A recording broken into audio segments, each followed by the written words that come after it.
Hello everyone, this is G and I'm back with another video. I hope everyone is doing well. It's been a quiet 2 days over here where I am. I've spent most of my time doing my best impersonation of a responsible adult, trying to get things done, especially now that my job is moving into a 4-day work week over the summer for a few weeks.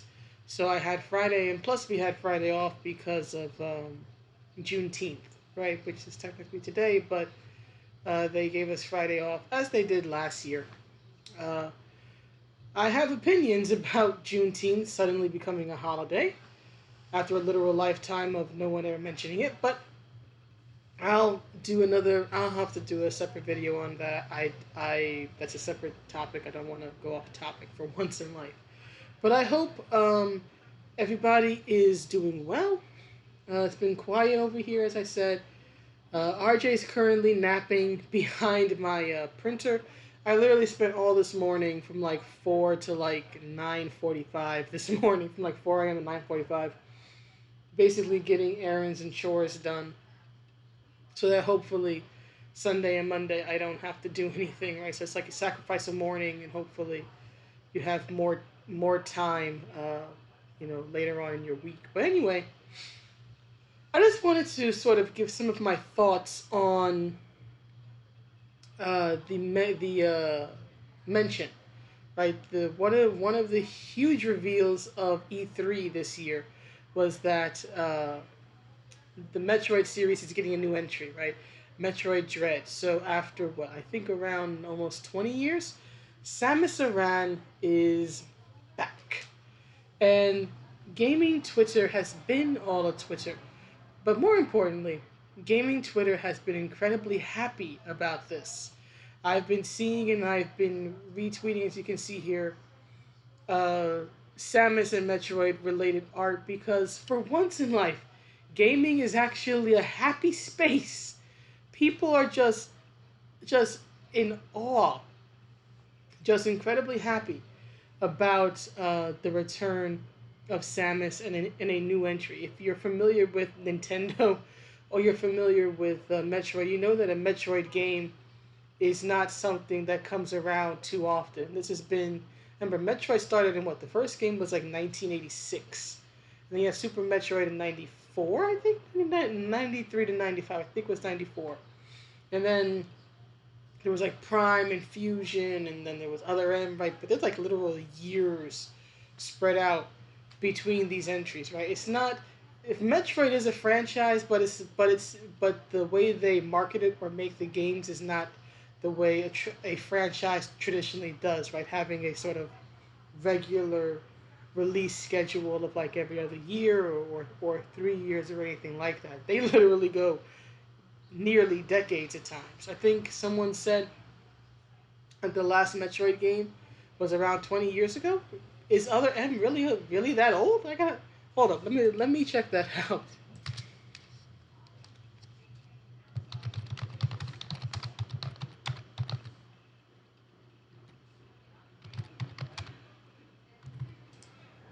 Okay, so it looks like according to the Wikipedia page, the last proper release, the last proper release of a Metroid game was Metroid Other N, which was Other M, I should say, which was released in 2010, right? So that would be like 11 years ago now.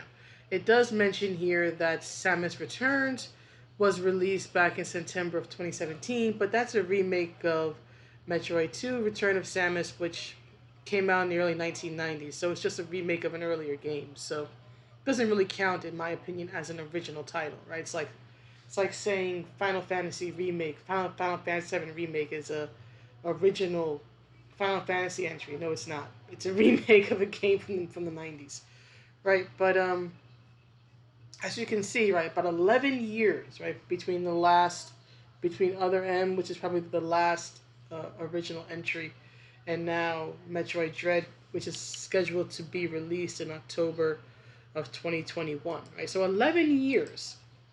Most video game franchises don't go 11 years, right, in between their last release and their current uh, release, right? But what I really want to talk about is the fan reaction around this reveal, which has been incredibly positive. The biggest controversy, if you want to call it that, that I've seen is some people saying that they think it's absurd to have to pay $60 for a 2D game.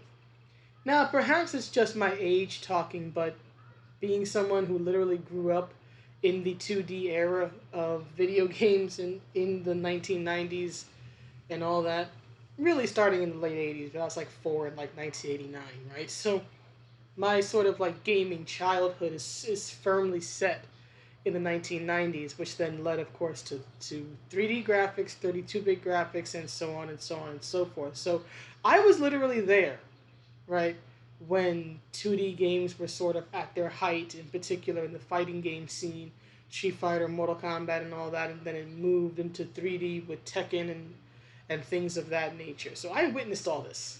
I literally lived through it. And to me, and again, I'm just one person, but to me, $60 for a video game is not an absurd ask, regardless of whether it's 2D or 3D. Those games, Street Fighter and Super Metroid, which was I think 1994 for the Super NES, those games at release back then were around like 60, $70. I've seen copies of Street Fighter 2, um, which again was a 16-bit, 16/24-bit game, depending on which version you had and which system you had. I had a Genesis. That game easily sold in certain places. I think in particular in like Europe, at least to my recollection, for like $80. So the idea of a $60 video game is not new to me. It's what I literally grew up with.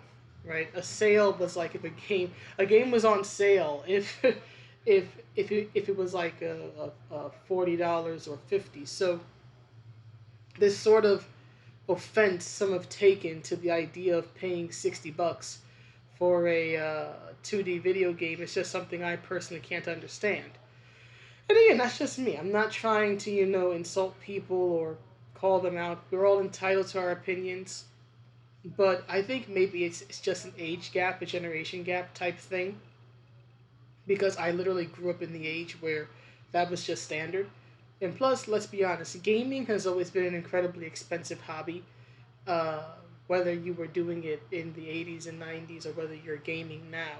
A lot of people, especially if you're, mid 30s, 40s, a little older, or a little younger, right? You've probably grown up gaming, so you've grown up, buying, video game systems that are hundreds of dollars and games that are, well, between like 50 and $60 at release, right? So it's always been incredibly expensive, and plus, many video games today are actually more expensive if you think about it because of things like paywalls and loot boxes and having to buy DLC content. Whereas back when I was gaming regularly, when I was a younger kid, DLC content didn't exist, right? It was just whatever was in the game was in the game. There were really no additional purchases made, generally speaking, at that time. Maybe like with N64, you had like expansion packs and all that, but generally speaking, whatever you got in the game was whatever was in the game, and anything new was gonna come out with the next release whenever that came out a year, 2 years later, whatever it was. But these days, they support games longer and they create more content for you to buy. So the game actually ends up being not just the initial purchase of $60, but then all the DLC stuff, and so you actually end up paying a lot more for the game than you would if things had remained as they were back when I was a child, right? But times change, things change, people change, right? A lot of gamers today are growing up with DLC and whatnot being standard, being regular, where for me it was a new thing when it happened. Heck, um, just internet, right? Video games being online, right? You had to download them. That was not a thing in 1992. I didn't download Streets of Rage 2. My uncle purchased it and I borrowed it and he never asked for it back. That's how I got video games back as a little kid. But again, 30 years difference at this point. Stuff changes. I've changed, and so is the gaming industry. Sometimes for the better, sometimes for the worst. But another thing about price is that while a company can set an arbitrary number for a price because they have to, recoup all their expenses somehow, in the end, a cost or worth is determined by the individual. I think we've all had experiences where you spend a relatively small amount of money on something and you feel cheated because it was a negative experience for you, whereas maybe you spent a lot more money, maybe $50, 100 or even more on something and you felt like you got a bargain because you had an amazing experience for the money that you spent. So all of this just to say that everything is relative.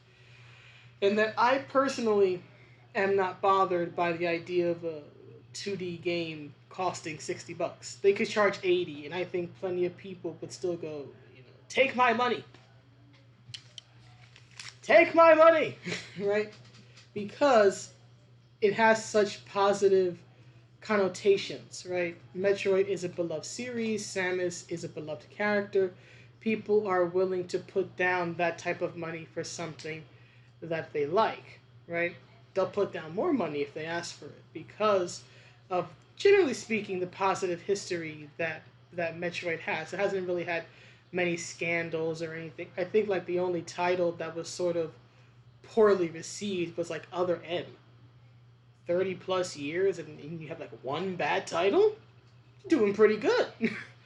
Right, so that's that. I think the price is perfectly fine. And the price might even be more justified once the game comes out because it comes out, what, October 8th, I think it is? So if the game comes out October 8th and it comes out to rave reviews, which I hope it does, then the price is going to seem even more justified. And you're still going to pay more money for it because guess what? It's still a game coming out in 2021, which means there'll be DLC content and all this other stuff. So believe me, they're going to dig in your pockets one way or another. And you'll give them the money willingly if you really want this because, again, it'll be a positive experience and it'll mean something to you. People don't make purchases like this logically. Your rational brain would say, $60. I could put that toward rent. I could put that toward savings. But your rational brain is not in control when you purchase something for your own personal pleasure, right? For fun. It's your emotional brain. It's the part that goes, Samus, Samus, Samus, why? And that's the part that causes you to purchase it. And there's nothing wrong with that so long as you don't go crazy with it. So there's all that. Now, the part that I really want to address, which is really why I made this video, is because it's been an outpouring of positivity toward this, which is not something you often see in the gaming community. As anybody who's a gamer, especially if you're online, if you're on Twitter, you know that the gaming is incredibly fractured, uh, sadly, right? And it's not just, the usual stuff like fandoms and stuff like that, right? There are deep wounds, right, because of people like Zoe Quinn and Anita Sarkeesian and things like that. But for once, things seem to be peaceful. Now, do I think that peace will last? No. Because your Anita types and your Zoe Quinn types and the ones who always want to start a fuss and make a fight and make bad faith takes and arguments will sooner or later do so, right? Just like Anita did back, what was it, earlier this year in January when with the whole Mandalorian boob thing, because how dare Bo-Katan have an armor plate designed for her upper body, and everybody collectively told Anita Sarkeesian to go take a hike, and everybody made their own content off of her faux outrage, right? But the effects of her faux outrage and her bad takes and her bad faith are still felt. even years later when she's sort of a laughing stock now, right? Plus, the fact that so many people are so happy to hear about Samus disproves one of the common bad faith arguments that Nita made, and that many of her ilk make, which is that male gamers don't like women, or they don't like female protags because they get angry over characters like Abby from The Last of Us Part 2. But to see all this outpouring from people, I would assume the majority of which are male, because gaming is still very much a male dominated space, right? So if all of the male gamers are just, meanie boys and they hate women, why are they so happy to hear about the return after 10 11 years of the OG action female protagonist, Samus Aran? Why would they be so happy about this? Maybe it's because they just like good characters and gender isn't all that much of an issue, right? And something I've noticed quite happily is the fact that I haven't as of yet seen those hot take, bad faith takes. Now I know they're coming. Sooner or later, people like what is it, girl from Canada, whatever she calls herself, or whatnot, are gonna make tweets and takes that are going to make people angry and retweet and make content as they do, right? As the saying goes, engagement is enragement, or rather, enragement is engagement, and I am no different in that regard. But for right now, they really can't make that argument when a male dominated fandom and pastime is over the moon over the return of a beloved female character.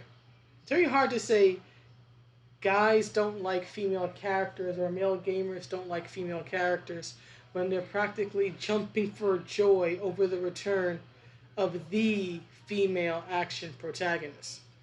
And another thing that this has sort of pointed out to me is how important it is for creators, excuse the hoarse voice, for creators to create something that brings fandom together. Because I found myself mentally comparing this response to The Last of Us Part 2 from last year, right? Which I believe had released around this time, right? Sort of the leaks came out in like early April, and people started making content and reacting quite negatively to Abby, and then you had all the attempts to strike channels down, and I started making content because I disagreed with Sony and Naughty Dog trying to silence everybody. But the game didn't actually come out till about, I think, around this time, if not this day. And I've been seeing a lot of tweets talking about it's the 1 year anniversary of the Last of Us Part 2 and all this other stuff. And fine, whatever. I don't care. But what I noticed is that The Last of Us Part 2, while it generated a lot of attention and a lot of controversy, it generated that controversy and attention for all the wrong reasons. It pissed people off. Even after people played it, right? There were plenty of people who, some, like literally broke the game in half to make a statement on camera and all that. But there were people talking about how, they felt icky, they felt bad, right? After playing the game, right? And then you have how the character of Ellie, not Ellie, sorry, the character of Abby, how divisive she was, how many people were upset over what she does in the game, and then of course there were people who were upset about having to play as Ellie and having to take certain morally questionable actions as Ellie, and then of course Ellie actually not exacting revenge at the end and all this other stuff, right? But the whole point is that whatever you feel about the quality of the gameplay or the storytelling, whatever, of The Last of Us Part 2, Neil Druckmann and Naughty Dog created a game that was very divisive. It pushed people apart, right? It generated buzz and controversy as Druckmann and Naughty Dog wanted, as any uh, industry wants. But in the end, it it was a negative, in my opinion. It created negative feelings. It drove people apart. It didn't just cause conversation, it caused fights, right? To me, it's not a positive thing. It's not a net positive that that game caused that type of reaction, which is still felt 1 year later after its release. Compare this to the news. The game isn't even out yet. Just the news about Metroid Dread. Gamers are coming together. Gamers are celebrating. Gamers are happy. And yes, it's creating a lot of buzz and news. As again, that's exactly what you want. But Nintendo and whatever indie company they're working with to make this game, right? They don't have to market a game on its controversies, on the negative aspects, on what people are upset about. They don't have to market this on that. They don't have to market Samus frickin' Aran on negativity because they have literally built up a lifetime for many gamers. They have built up a lifetime of positive feedback, positive feeling toward the franchise and the character. People just act like Other M was a misstep and just didn't happen. People just go like, it's not canon, I don't acknowledge it, and they move on. Right? It's the power, as cheesy as this is going to sound, it's the power of positivity and how it connects people and brings them together versus the power of negativity, which drives people apart. And while I may not exactly be the biggest Nintendo fan in the world, I'd rather see something like this, right? Where people are coming together and they're happy to see a beloved female protagonist than to see something like what Naughty Dog did, right? Where they created a female protagonist in Abby because she's the co-protag with Ellie. That people, not everybody, right, naturally, but a lot of people just could not get behind. That people could not come together about. She was divisive. And I think that's one of the worst things you can be in gaming is to be needlessly divisive because it just engenders negative feelings. And I may be wrong, but I don't think that people are going to be willing to wait 11 years for the next Last of Us Part 2 game.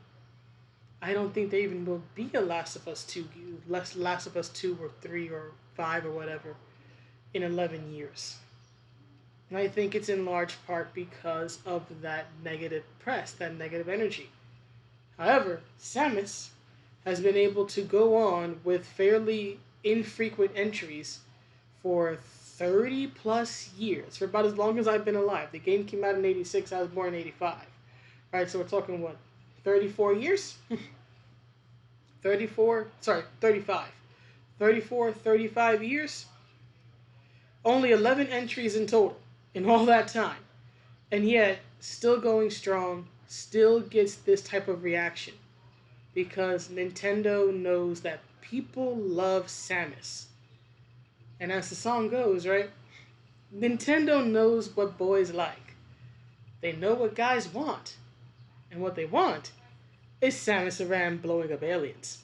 But anyway, that's the video. Please let me know what you think, and I will see you on the next one. Have a good day and night wherever you are. Bye.